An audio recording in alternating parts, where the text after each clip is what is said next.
নমস্কার বন্ধুরা, সবাইকে ওয়েলকাম জানিয়ে আমার আজকের রেসিপি শুরু করছি। আজকের আমি বানাবো গাঁটি কচুর এক অভিনব রেসিপি। ভাত বা রুটি এই দুটোই কিন্তু দিয়ে খেতে খুব ভালো লাগে।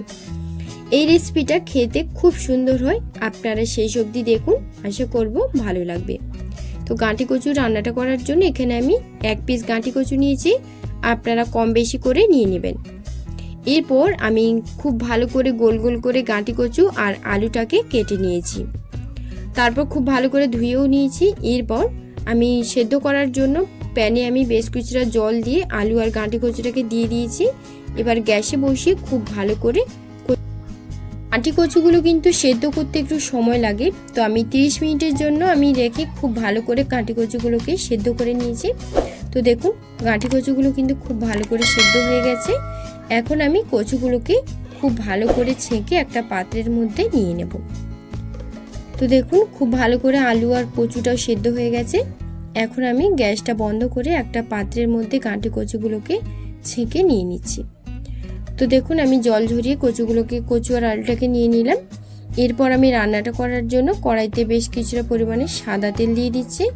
দেওয়ার পর 5 ফোড়ন দিয়ে দিলাম হাফ চামচের মতো, আর দুটো থেকে 3টে শুকনো লঙ্কা আর একটা তেজপাতা কেটে দিয়ে দিলাম। তারপর ফোড়ন থেকে সুন্দর একটা গন্ধ বেরোলে আমি দিয়ে দেব পেঁয়াজ কুচি। একটা মিডিয়াম সাইজের পেঁয়াজ কেটে রেখেছিলাম, সেটা আমি দিয়ে দিলাম।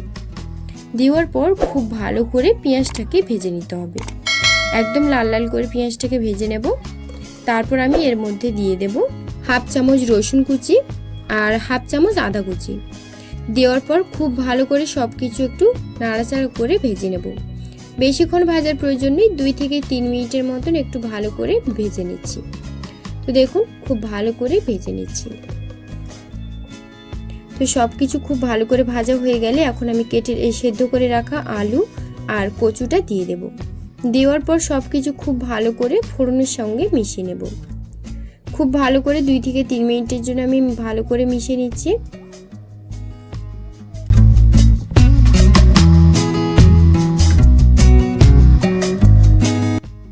সব কিছু খুব ভালো করে মেশানো হয়ে গেলে আমি দিয়ে দেবো 1 চামচ জিরে গুঁড়ো, হাফ চামচ ধনের গুঁড়ো, হাফ চামচ দিয়ে দিলাম লঙ্কার গুঁড়ো, আর দিয়ে দিচ্ছি হাফ চামচের মতন কাশ্মীরি লঙ্কার গুঁড়ো। তারপর দিয়ে দেব হাফ চামচ পরিমাণে হলুদের গুঁড়ো। তারপর সামান্য পরিমাণে লবণও দিয়ে দিলাম, এখানে অবশ্যই লবণটা আপনারা বুঝে দেবেন। দেওয়ার পর সব কিছু খুব ভালো করে মিশিয়ে নেব। এই রান্নাতে কিন্তু বেশি তেলের প্রয়োজন হয় না, সামান্য পরিমাণ তেল দিয়েও কিন্তু রান্নাটা খেতে খুব ভালো হয়। তো দেখুন সব মশলা দেওয়ার পর খুব ভালো করে মিশিয়ে নিয়ে মশলাটাকে খুব ভালো করে আলু আর কচুর সঙ্গে কষিয়ে নিচ্ছি। 4 থেকে 5 মিনিটের মতন একদম লো ফ্লেমে রেখে সব কিছু খুব ভালো করে কষিয়ে নিতে হবে। তো সব কিছু খুব ভালো করে কষিয়ে নেওয়ার পর আমি আবারও একটু ভালো করে নাড়াচাড়া করে নিচ্ছি। নাড়াচাড়া করে নেওয়ার পর থেকে সুন্দর একটা গন্ধ ছাড়তে শুরু করলে আমি এর মধ্যে জল দিয়ে দেব, পরিমাণ মতন জল দিয়ে দেব। এই রান্নাটা কিন্তু চিংড়ি মাছ দিয়েও খুব ভালো হয় খেতে, তবে এই রান্নাটা একবার খেয়ে দেখবেন, খুব ভালো লাগবে। তো দেওয়ার জলটা দিয়ে দিলাম, পরিমাণ মতন এখানে জল আমি অ্যাড করেছি। আপনারা যে যেমন ঝোল খেতে পছন্দ করেন সেই বুঝে এখানে জলটা অ্যাড করে দেবেন। দেওয়ার পর সব কিছু খুব ভালো করে দেখুন মিশিয়ে নিচ্ছি। মিশিয়ে নেওয়ার পর আমি কিছুক্ষণের জন্য ঢাকা দিয়ে রেখে দেব। তো দেখুন ঝোলটা কিন্তু খুব ভালো করে ফুটতে শুরু করে, এখন আমি ঢাকা দিয়ে দেব।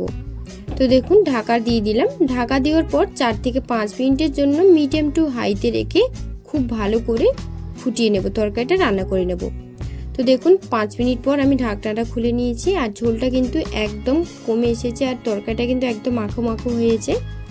তো দেখুন এখন একটু নাড়াচাড়া করে নিচ্ছি, আর তরকারিটা কিন্তু দেখতে ভীষণই সুন্দর হয়েছে, খেতেও কিন্তু খুব ভালো হয়। তো সব কিছু খুব ভালো করে মিশিয়ে নেওয়ার পর আমি এখানে হাফ চামচের মতন গরম মশলার গুঁড়ো দিয়ে দিলাম। গরম মশলা গুঁড়ো দেওয়ার পর আবার একটু খুব ভালো করে 2 মিনিটের মতো নাড়াচাড়া করে তরকারিটা আমি নামিয়ে নেব। তো দেখুন সব কিছু খুব ভালো করে মিশিয়ে নিয়েছি, আর রান্নাটাও কিন্তু একদম কমপ্লিট। এবার আমি সার্ভিং বলে নিয়ে আপনাদের দেখাচ্ছি।